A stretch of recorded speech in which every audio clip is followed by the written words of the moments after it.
Kemudian yang ketiga yang bisa mengganggu keislaman kita, yang bisa menjadikan kita keluar dari agama Islam adalah tidak mengkafirkan orang-orang yang melakukan kesyirikan. Maksudnya tidak menganggap kafir orang-orang yang melakukan kesyirikan. Tidak menganggap kafir orang-orang yang melakukan kesyirikan. Misalnya, ya orang-orang Kristen, kita harus katakan mereka itu kafir. Orang-orang Yahudi kita harus katakan, kita anggap, kita yakini bahwa mereka itu kafir. Kalau ada orang Islam yang tidak menganggap mereka sebagai orang kafir, berarti dia sendiri yang kafir.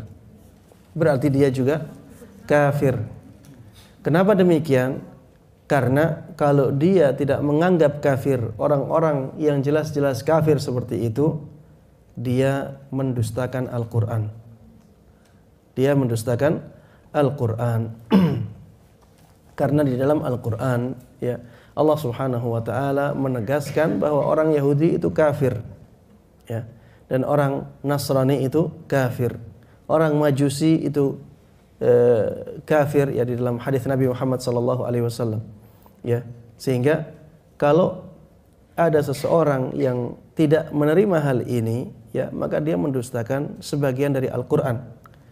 Dan mendustakan sebagian Al-Quran itu sama dengan mendustakan Al-Quran semuanya. Makanya, ya, urutannya demikian, ya. Makanya orang yang tidak menganggap kafir orang-orang musyrik, ya, orang-orang yang kafir tersebut, maka dia juga menjadi kafir karena konsekuensinya adalah dia mendustakan Al-Quran, mendustakan hadis Nabi Muhammad sallallahu alaihi wasallam. Bahkan disebutkan di sini, ragu dengan kekafiran mereka pun menjadikan seseorang kafir. Dan dikatakan, ya, oleh Syekh Muhammad Ibn Abdul Wahhab, ini adalah hal yang sudah disepakati oleh para ulama. Para ulama sudah sepakat akan hal ini, bahwa apabila ada orang ragu dengan kekafirannya, misalnya orang-orang Nasrani, kekafiran orang-orang Yahudi, kekafiran orang-orang misalnya Hindu, orang Buddha atau yang lainnya, maka dia telah kafir. Kenapa demikian? Karena dia mendustakan Al-Quran, ya.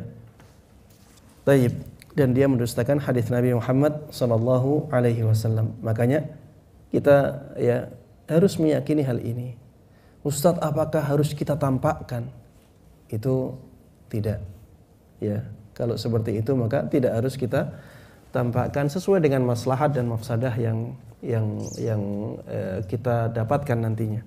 Ya, misalnya ketika kita mendakwai, ya, orang-orang yang non Muslim, ya, maka kita dakwai dengan cara yang baik, dengan kata-kata yang halus, ya, bukan mendakwai dengan kamu itu kafir, kamu itu di neraka, kamu itu tidak seperti itu mendakwai mereka, ya. Ini beda. Ini masalah keyakinan, ya. Kita harus meyakini bahwa mereka benar-benar kafir. Tapi bagaimana kita bermuamalah dengan mereka, maka itu hal lain, ya. Itu hal lain. Kalau keyakinan kita, ya, tidak seperti ini, maka konsekuensinya kita mendustakan Al-Quran. Ini yang berbahaya. Konsekuensinya kita tidak percaya dengan Al-Quran, kita tidak percaya dengan hadis Nabi Muhammad SAW. Makanya jadinya kafir.